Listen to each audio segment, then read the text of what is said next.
Eye nwa kakra eye results na course will take you know. Galane Liverpool. Yes. And me sure say for a lot of people say a Champions League bet in Kwana Koya, the betimi asay no will be no. Sure. The enti ameka say e betimi asay and say one we are unya vim enko Gala win. Say any form of vim bimpo say on my you may probably drop it to a double chance Galatasaray. It's Dudwana will go Liverpool win or Liverpool double chance. Now for Omwa careful about bets, we'll probably say okay. Let me not think of when they be winning, but at least some players are available to Galana, players are available to Liverpool, and we are two teams in the bona. Every will make goals and also undi. And see, and results now can say that. But the Galatasaray Liverpool one no, and a edika kakra bi wo ha. Na Rich, mama nchire wade bi. Uko Exa. There is the official page for Galatasaray omu English account no. Na uscrolli eba from one. They've made a certain very interesting poster. Me pese me ni yetiefo ne ya hefo eche. Rich, and the post is here. Oma posted a video of Liverpool fans Omo ate one of the ships so na Omo Airbus Stadium enram area. And the Liverpool fans in ekuta a banner. And Rich, anytime a Liverpool for Echo Istanbul biano, you know one story. 2005. And on the ship, and Liverpool for Ekuta Banner say, we are on our way to the miracle. They say, Omujini say, aha de, your baby is saying, Cheni because aha and a similar say 3-0. No money so we are second half, you better say the penalties, edging the Champions League. You know. Now, Rich, after beating Liverpool, Galatasaray for Akotro say your only miracle in Istanbul still remains 2005. Eti semu ba hana semu ye mo say oh aha de ye be die men semu ha omu kan omu say still na no omu only miracle no against team referred AC Milan and not Galatasaray. Rich, you see, yes, Galatasaray nyomu win. Osimhen actually he's a big game player. Not just goal, no, but the attitude on the pitch. But Rich, we are Liverpool here. You'll be worried. Ebe show how you lost the game, no. Penalty, no. Rich. And the football is too soft. Because you know you and you say be a somewhat slower than the 9. I could throw be an hour, trip you. Oh, dribble. And in football movements, Rich, ultimate was at time, yeah. And I didn't know you are coming back with that quick move, no. To me, tackle na o bana me nsabo enim. Echi wani mu aso ani we fi penalty. So boss line him say on timi bi echi nie bebre. Rich. Madrid mu time this will never go as a penalty. Penalty na GTA Liverpool. Yes, a football na sisa. And Rich are too soft. Yes. So where the moment the referee gave penalty, no, Van Dijk went to him and say, "Referee, so Boboa, Sadio here, Syria, I don't want penalty 20." Because me tackle player na all to me abemna ebia in me movement, you know, mensa I'm fan and him so can no ojo here say answer penalty there. Rich, it was a hard one penalty for team I find Galatasaray and ebia only Liverpool supporter they make own tear say by a GTA with team you feel the pain say you lost the game because of that incident, you know. Rich, so you no feel wow me sure say any of the results one Club Brugge and no catch you the stubborn side share first goal I'm Atlanta t-shirt we all knew Real Madrid were going to beat Karat for the but Rich the form of Kylian Mbappe edi mention Atletico eye adwuma ni neat mekai ye habo na me hu say DW Sports Germany tweet say Frankfurt for enya the kind of start on those omunya say and e no man nkoye ho rich me team and na show mo 5 obia predicting say Bodo Glimt and Tottenham was going to produce goals. Both of one be share to Tottenham and so Eteka 2. Chelsea win against Benfica. I know me catch you. So apart from the mind games I just say A play no. He doesn't have a team to beat Chelsea. The team ni who be asa. And this was even a Chelsea team that had a lot of injuries. Omunyo first 11 against this kind of Benfica first 11, they will beat them anywhere, even including beating them our Portugal. And now, the kind of performance about probably the red card issue. When will Chelsea stop doing that? Inter SS7 Praha 3-0.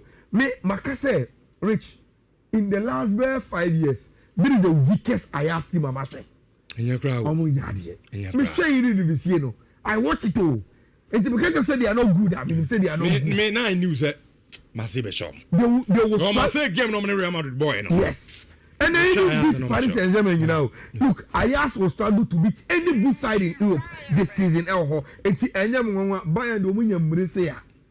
Omu Mfen Niagro, and say, okay, Kylian Mbappe performer. Then you talk about Hurricanes so form and so and no results in the rich. And ya dey be AM11. You many games in so. The first 2 games I Bebono tricky. Karabakh Copenhagen. Yes. Tricky. You know as the Newcastle. Tricky. You got Newcastle so Champions League now there. And you know SG for us in okay. Send another make catch us Belgium League now. You may not know the Belgium teams, you know, and on performance. They are very good side, Rich. Uko Belgium is Omuji League, you know. Okay. So they are a very, very good side. And them no matter if you say or to pick this game to give them over 1.1 from 1.5. The reason why I say Rich, you know for they play very good football and they score goals. And you anticipate say Newcastle with Gordon Money, Vatamada Moa, they also can score goals. So if the first 2 games, Rich, I think so with the teams involved, the best you can go is to hope say over 1.5 over 1.5. Then can team settle tone at the armor. If you really want to avoid them, say the bear unya early scare on your slipper, it will be good, but there is only goals and Abetinyaka with the first 2 games now Ebekosuno. Then Enumere it sets the tone for the games. Barcelona, Paris Saint-Germain. Rich, last season, almost said Paris Saint-Germain and Inter and the co-finals of the Champions League. But do not on the street believe these 2 teams were the best last season. So all football now. Or many opportunity to play in the final, but they've gotten an opportunity to play in the group stages. Rich, but the only bad news and they say a injuries. Hey, I say this wonderful fixture. And it's like Obia Feta, which now Ushe game way as a neutral. You will enjoy it very, very well. Now, Barcelona injuries look at here. The notable one is Rafinha. Yes, very, very crucial to Barcelona, but that is the only notable one. But Rich, before Paris Saint-Germain, I fly to Catalan Cronimno. They had problems in Kitty. But I'm a lot of clarification on why Kasa and they out and why and a bit in Yabo. The good news for Paris Saint-Germain is that Rich, they will get their 3 injury room midfielders. In Vitinha, João Neves, Fabian Ruiz. And when they all trained and Tierman said they are good to go until they will play. Now, a very important say you bet me because Rich, oh Barcelona. So over standing any chance against them, then you have to stand the chance in the engine room where they have Frankie de Jong, Pedri, and probably Daniel Olmo. Because so when you creme de la creme midfielders in the engine room, numbers from a dictative person who will you are, then you are dead. But Paris Saint-Germain so by in this game, with Rich arguably the best midfield in the last 12 months, then there is a game to watch. That is where the analysis is. Then there is a game to watch. The only negative one, and I say, Rich, some midfielders need your money we are.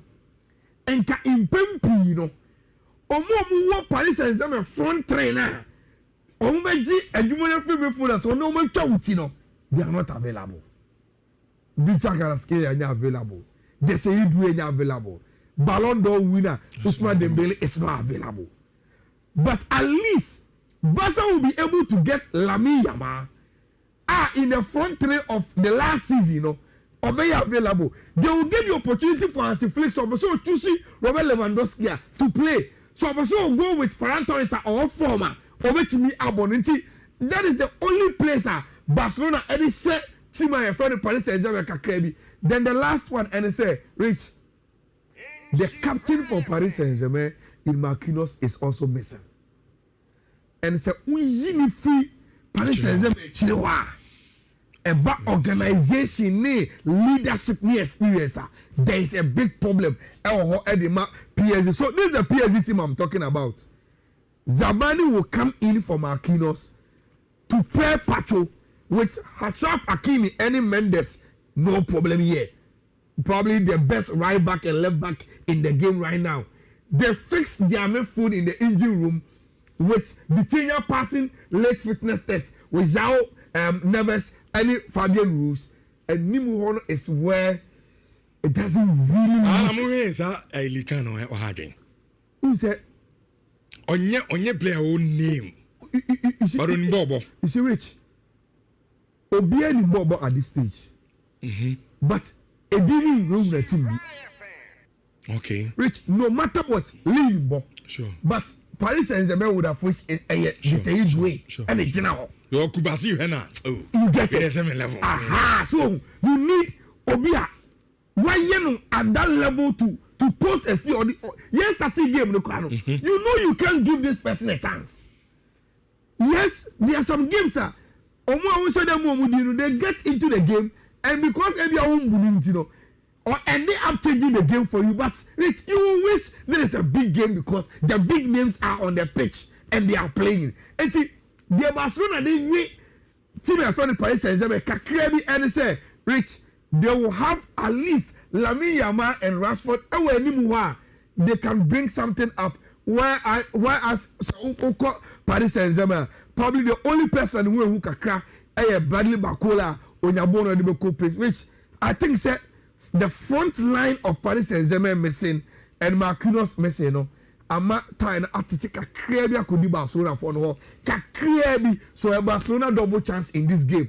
Eddie and Mami. Dear Canadian, we will watch how the game will play. At least you will make forward to be here. Between Vitinha and Pedri, which I shake and we have a 90 minutes to see one part of team control game. The team and Kofogi say Vitinha. People believe no, Abanti friend Pedri, and that is the reason why everyone saw Luis Enrique. They were bombarding him questions with Pedri because he works with Vitinha every day. And only Vitinha man. So they were saying, okay, only Vitinha the head man. One Bobo na mo the Champions League no. But Pedri say, I say Pedri to say Harry Potter. Obi oni ma reporter the answer was just say Pedri is a magician. Now Obompa say on assuming. Yes, Obompa say enanumre on picking a magic stick no. Entiano because when he is in that kind of form, they say over to me at terminal. Which I am expecting Arsenal to beat Olympiacos. Okay. Menka say a walk in the park. Olympiacos were a very, very good team. What was said that was what follow football power Europe no. Say a bo Kabia the striker here can want some see I know kakano fearful kakra who create chance more or better. Now your mates or Detroit mates and they say football and now could do baby I would do no. Obian impudence say we follow Premier League now. Those days now was building with Portuguese players, you know. He was one of them. Obian him Gerson Martins all season he was one of the most converted wingers and then body the left-footed on the right. And see, they do have like picks of good players. At least Omudi Ewo Hobarich. It is Arsenal at the Emirates against Olympiacos, and the way Arsenal are all red form, no, they should be able to get the win, no matter how difficult it is. No, they should together as a team, no, be able to get the win. Maka said this season, and no man be ever come back. Arsenal no will be rich. So game is stretching bar. They have the squad in depth to pull the win. And for instance, Arsenal will be starting area Saka Martinelli. But which Emuya or the Zezebe or the Ezebeba or the Ezeba or the Bifu Beba or the Leandro Trossard bar, that is a different ball game altogether. Or the Nwaneri Muba, that is a, so they have the squad in depth to give you the changes, any refs, any rotations now on the moment. So I believe Arsenal will beat Team FN Olympiacos. Dortmund Athletic Club de Bilbao. Rich, who say, Mami, carry you in a 1 second, Rich. It's born a buffony and be the Ayala. Which the way they prepare the venue for games, you know. Look at the shots of the signal you do now ahead of an annual game. Pitch panels, banners, the way you move track grass, you know. The lines are to tune. Oh! As I said, you're seeing the moon and the bubble. Rich. And also, Baba de confirm say Nico still any fit. And Michelle Beba team na Rich without Nico, in all honesty, without Nico, now what Nico Kovac enya ahead of this game and they say, Nico also a problem with one crucial player, Gorasi. But why fit annual training? This is a picture of him in annual training, you know. So it means he is going to lead the lines with Bayer any Adeyemi. I think a double chance for Team FN Dortmund. It was our game in him. Bayer no for Liverpool any PSV is an over 1.5 game. Send me no. Rich Man City Monaco. City Belgium. Tricky, eh? Yeah. But City will win. But City seems a better team than Team FN in Monaco. Monaco will be. They have one or two good, especially Aklish, very, very stubborn winger. But overall, City should have a very, very good team. A bet me, Akofa win no, far away in France, Principal. They are going to rotate their team, but I think City still will be very, very strong. Juventus Villarreal. Rich is so unpredictable.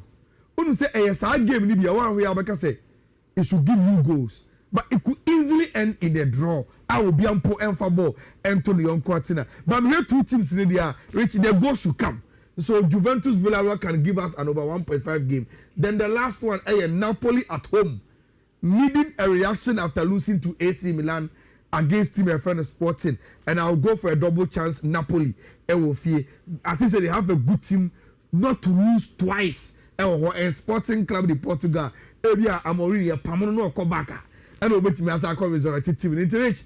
That is my wrap of the Champions League. No, my info code no intertona yentimi MBD and Komo. Yes, and yes, and pay for copy.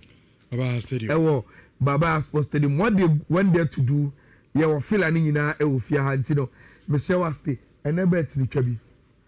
A tip number, and a bet, you know. Chubby 4 slips Rich and fast. Now you first one a BW 15A 3531F. Second one a BW 15A 3F 5BD. Third one a BW 15A45